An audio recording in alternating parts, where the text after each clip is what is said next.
End of training for 431 finalist second lieutenants at the Kananga Military Academy. On behalf of the head of state, Jean-Pierre Bemba, Deputy Prime Minister of Defense, chaired this ceremony. Ils sont 55 sous-lieutenants issus de la 35e promotion ordinaire et 376 de la 18e session spéciale. Parmi eux se trouvent 16 centrafricains. Ils ont tous prêté les serments de loyauté et de fidélité à leurs pays respectifs. Plusieurs temps forts ont marqué cet événement. D'abord, la proclamation des résultats suivis du port des insignes des grades de sous-lieutenant et la prestation du serment de l'officier.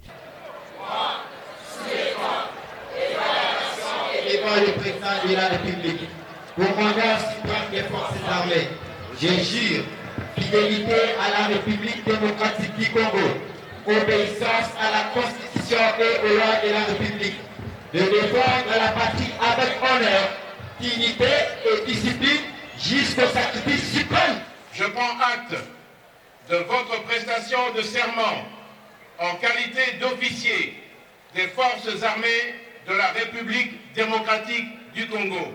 Mes très sincères félicitations. La prise d'armes marquant la clôture de la session de formation et de l'année académique a été présidée par Jean-Pierre Bemba Gombo, vice-premier ministre, ministre de la Défense nationale et des anciens combattants, en présence du général d'armée Thioué Songesa Christian, chef d'état-major général de FARDC. À cette occasion, Jean-Pierre Bemba a souligné l'importance accordée par les gouvernements à la formation militaire et à la professionnalisation de l'armée.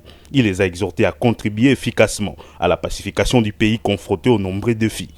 Avant de m'étendre sur le bien fondé de l'événement de ce jour, il me semble opportun de rappeler que les FARDC sont une armée professionnelle et qu'il en va sans dire que la formation est le premier pilier, qui plus est celle des officiers. Ne dit-on pas que la grandeur d'une nation dépend de la qualité de ses officiers? C'est donc un moment historique dans la vie d'une armée. C'est un symbolique.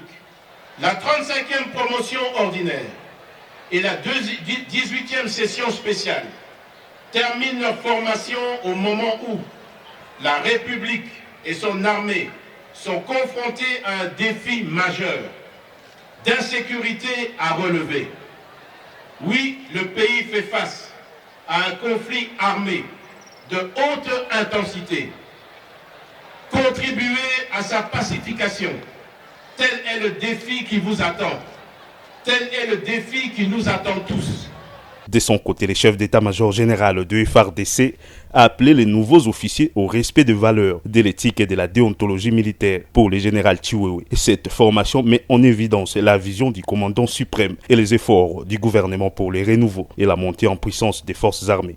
Je voudrais rendre un hommage mérité au président de la République, commandant suprême de nos forces armées, pour l'intérêt particulier qu'il ne cesse de manifester pour le développement de la formation de militaires dans tous les domaines de fonctionnement de notre armée. En effet, la cérémonie de cet événement historique traduit l'importance et la place de choix qu'occupe la formation des cadres dans nos forces armées.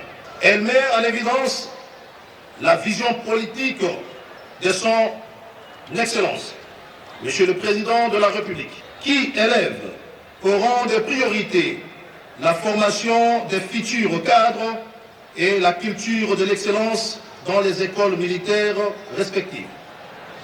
Chers lauréats, aujourd'hui que vous avez fini votre formation pour amorcer la carrière militaire, vous devez vous débarrasser de toute compromission et surtout de toute lâcheté pour pouvoir conduire les hommes sous le feu, autant que dans toute autre circonstance, et résister jusqu'au sacrifice suprême.